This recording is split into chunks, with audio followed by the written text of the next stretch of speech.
ఒత్తిళ్ళు ఉంటాయి. ఎందుకంటే ప్రపంచంలో జెరూసలేం వెళ్తారు క్రిస్టియన్స్, మక్కాకి వెళ్తారు ముస్లిమ్స్. హిందువుస్ అంతా జీవితంలో వెంకటేశ్వర స్వామి దగ్గరికి దర్శనం చేసుకోవాలని కోరుకుంటారు. రెండోది వైకుంఠ ఏకాదశి రోజు రావాలని అందరూ కూడా వాళ్ళ జీవితంలో పెద్ద దీక్ష. ఎందుకంటే ఈరోజు వస్తే నేరుగా వైకుంఠ ద్వారం ద్వారా దేవుని దర్శనం చేసుకునే అవకాశం వస్తుంది. ఇది చేస్తే మనం స్వర్గానికి పోతామని కూడా నమ్మకం. ఆ నమ్మకంతో అందరికి కూడా చాలామందితో నేను మాట్లాడాను. 10 సార్లు వచ్చారు, 12 సార్లు వచ్చారు, 13 సార్లు వచ్చారు. ఇక్కడ జరిగినప్పుడు కూడా సంఘటన నేను సింక్రనైజ్ చేసుకుంటే గడిచిన 5 సంవత్సరాలుగా 4-5 సంవత్సరాలుగా ఎప్పుడు దీని సాంప్రదాయం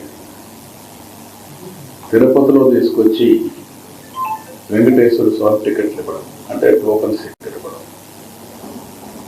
అందరి మనోభావాలు ఏమున్నాయంటే, మేము కొండపైన ఉన్నప్పుడు క్యూ లైన్లో 36 గంటలైనా 45 గంటలైనా ఉంటాం.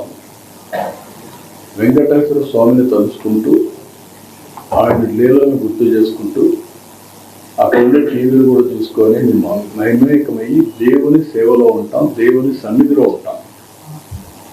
అది వాళ్ళకు ఒక తృప్తి. కానీ ఎప్పుడైతే తిరుపతికి తీసుకొచ్చారో ఇది మాకు కరెక్ట్ అనిపించలేదు అనేది అందరి మనోభావం. ఇది రాష్ట్రంలో ప్రజలందరి యొక్క మనోభావం. రెండోది వైకుంఠ ఏకాదశి, ద్వాదశి 2 రోజులు పవిత్రమైన రోజులు. ఇది 10 రోజులు చేశారు. ఎందుకు చేశారు నాకు తెలియదు. ఆగమ శాస్త్రాలు దాన్ని అనుమతిస్తాయో కూడా తెలియదు. కొన్ని వెంకటేశ్వర స్వామి ఇక్కడ నెలసినప్పటి నుంచి ఏ సాంప్రదాయాలు అయితే పాటిస్తున్నామో ఆ సాంప్రదాయాలను ఉల్లంఘించడం కూడా కరెక్ట్ కాదని నా అభిప్రాయం. ఆ డెసిషన్ కూడా ఆగమ పండితులు డిసైడ్ చేస్తారు. నేను ఆగమ పండితుని కాదు, కానీ భక్తుడిగా నాకు కొన్ని మనోభావాలు ఉంటాయి తప్ప అదే మనకు వారు చేయాల్సిన అవసరం ఉంది.